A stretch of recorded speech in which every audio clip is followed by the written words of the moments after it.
Hello friends, welcome back to my YouTube channel free class. આજે આપણે મિત્રો ધોરણ 7ની સ્વાધ્યાય પોથીનું સોલ્યુશન જોવાનું છે. ભાગ 5 આપેલો છે અને એ જ ભાગની અંદર ચેપ્ટર 10 આપેલું છે, બીજ ગણિતીય પદાવલી, જે જોવાનું રહેશે. તેનું સોલ્યુશન જોઈ લઈએ મિત્રો. સાચો વિકલ્પ પસંદ કરીને બોક્સમાં લખવાનું છે. નીચેનામાંથી કયો ચલ નથી? જવાબ છે સી 5. બીજું આપેલું છે સંખ્યાત્મક સહગુણક કયો છે? જવાબ છે એ -4. 2x ઘનના અવયવના ગુણાકાર સ્વરૂપે દર્શાવાય. કઈ રીતે દર્શાવાય? તો કે અહીંયા આપેલું છે 2 × x × x × x. જવાબ આવશે એ. ત્યાર પછી ચોથું છે સજાતીય પદો કયા છે? તો આમાંથી એકઈ સજાતીય પદો નથી. જવાબ આવશે એક પણ નહીં. પાંચમું છે કઈ પદાવલી દ્વિપદી છે? દ્વિપદી કઈ છે? જવાબ છે 8x + 3. બે પદ આપેલા છે મિત્રો. 4x3 + 2x + 3. પદાવલીમાં કેટલા પદો છે? તેનો જવાબ આવશે એ 3. 1, 2 અને 3. 3 પદો છે, એટલે કે ત્રિપદી થઈ. ત્યાર પછી પેજ નંબર 61 જોઈ લઈએ. જો x = 1 હોય તો x3 + x1 + 3 એની કિંમત શું થાય? તો જવાબ જે છે તે આવશે સી, કે 5 થશે. પદાવલીની રચના માટે પદોનો ખાલી જગ્યા કરવામાં આવે છે, તો કે પદોનો સરવાળો કરવામાં આવે છે. આ પદમાં x વાળા પદનો સહગુણક કયો છે? તેનો જવાબ આવશે એ. x વાળા પદનો સહગુણક છે 3. ત્યાર પછી 10મું છે નીચેનામાંથી કયું વિજાતીય પદ છે? તો જવાબ આવશે સી. સી વિજાતીય પદ છે. નીચેનામાંથી કઈ પદાવલી દ્વિપદી છે? જવાબ આવશે એ 3xy + 5. 12મું આપેલું છે, જેનો જવાબ છે ડી 9. ત્યાર પછી 13મું જોઈ લઈએ. 4x2 - 3xy ના પદ કયા કયા છે? તો જવાબ આવશે એ. 14નો જવાબ છે બી. 15મું -xy² ના અવયવ કયા? તેનો જવાબ આવશે -1 × x × y × y, એટલે આન્સર છે એનો ડી. ત્યાર પછી 16મું જોઈ લઈએ મિત્રો. -5x2 y² અને z ના અવયવ લખવાના છે. એનો જવાબ છે સી. એ બે સી આપેલા છે. આપણે આ ઝેડ વાળું સી લેવાનું છે. ઝેડ અહીંયા એક આપેલો છે ને, એટલે આજનો જવાબ આવશે. 17મું છે જો x = 1 હોય તો આપેલી પદાવલીની કિંમત સી મળે? જવાબ છે 1 એ. 18મું છે તો આપેલું પદ જે છે તેનું સજાતીય પદ કયું છે? તો જવાબ છે તેનો ડી, તે તેનું સજાતીય પદ છે. બંનેમાં શું છે? તો કે x² અને y આપેલું છે. 19મું છે y મીટર કાપડમાંથી અડધા મીટરની લંબાઈ ધરાવતા કેટલા સ્કાર્ફ બને? તેનો જવાબ છે એ 2y. ખાલી જગ્યા પૂરો. અચલની ચોક્કસ કિંમત હોય છે. એક પદીમાં કુલ પદની સંખ્યા 1 હોય છે. 3 × x × y × y એ 3xy² એ પદના અવયવ છે. ત્યાર પછી આપેલી સંખ્યા એ સજાતીય પદો છે. 5માનો જવાબ છે 2.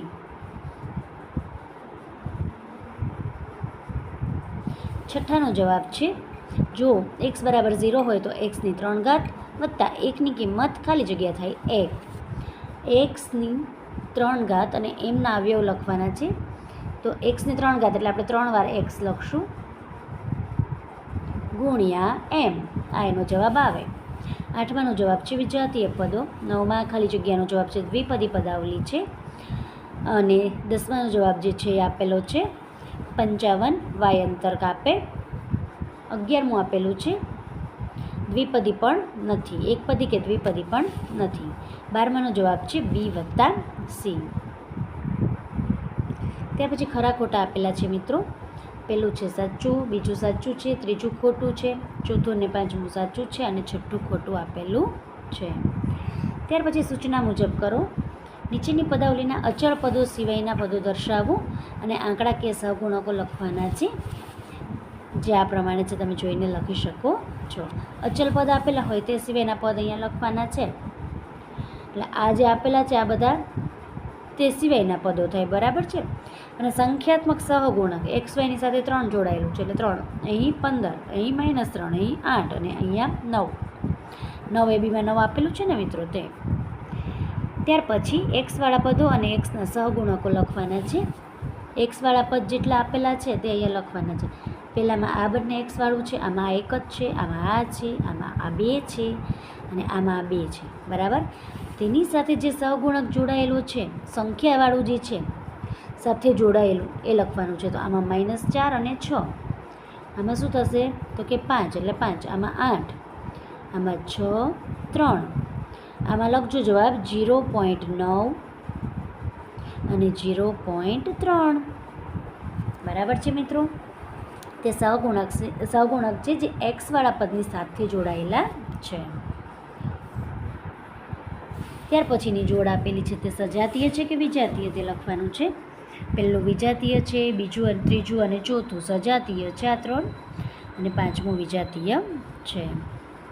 ત્યાર પછી ટ્રી ચાર્ટ દર્શાવવાનો છે. પહેલું આપેલું છે 6x² અને y3.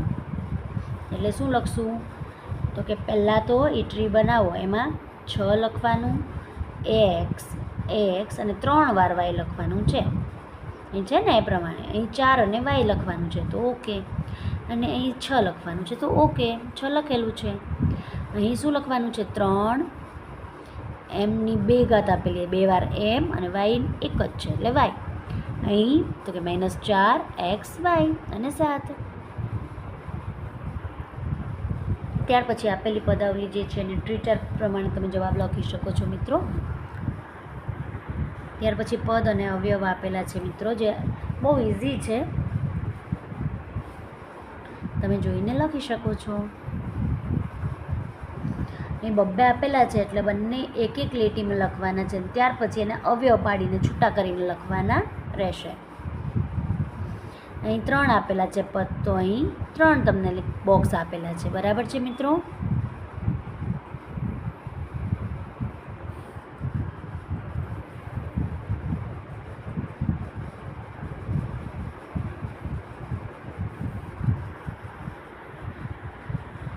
ત્યાર પછી વર્ગીકરણ કરવાનું છે. એક પદ હોય તે એક પદી કહેવાય, જે અહીંયા લખવાનું છે 2 પદવાળા હોય તે દ્વિપદી કહેવાય છે મિત્રો. જેમાં 3 પદ હોય તે ત્રિપદી કહેવાય છે. બહુ ઇઝીલી તમે લખી શકો છો અને ઇઝી પણ છે. 2y² -8xની 3 ઘાત આવી રીતે લખી શકો છો. m બરાબર -2 આપેલું હોય તો નીચેના બધાની કિંમત શોધવાની છે. જ્યાં m જોવો ત્યાં તમારે -2 લખીને બરાબર તેની કિંમત શોધવાની રહેશે. ઉપર જે સમીકરણ આપેલું હોય તે સોલ્વ કરવાનું છે. mની 2 ઘાત વત્તા 3m વત્તા 1 અને અહીં mની 3 ઘાત. -2 અહીંયા ગુણ્યા જ થાય, ઇન્ટુ બરાબર. 2 દુ 4 દુ 8, ઓછે વત્તે ઓછા ને વત્તે ઓછે ઓછા એટલે -8 આનો જવાબ આવશે. ત્યાર પછી ત્રીજું અને ચોથું આપેલું છે mની 2 ઘાત વત્તા 4. અહીં -2 ગુણ્યા 2 છે એટલે અહીંયા ઇન્ટુ છે મિત્રો, ગુણાકાર છે. 2 દુ 4, ઓછે ઓછે વત્તા એટલે 4 વત્તા 4 આવે જવાબ 8.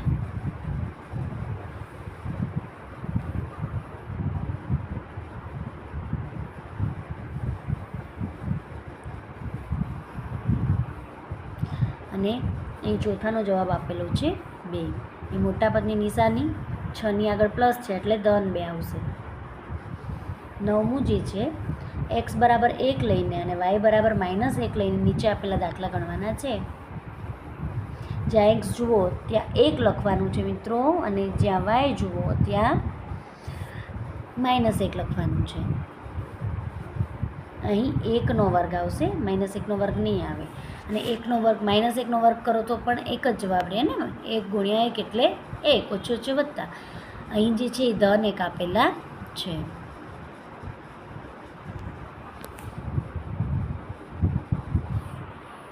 ત્યાર પછી ત્રીજું અને ચોથું આપેલું છે x² ઓછા y².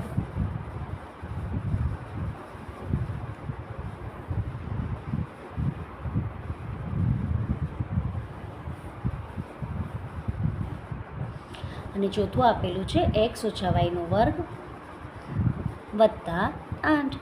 x છે ત્યાં 1 મૂકવાનો રહેશે. વાય છે ત્યાં -1નો વર્ગ મૂકવાનો રહેશે.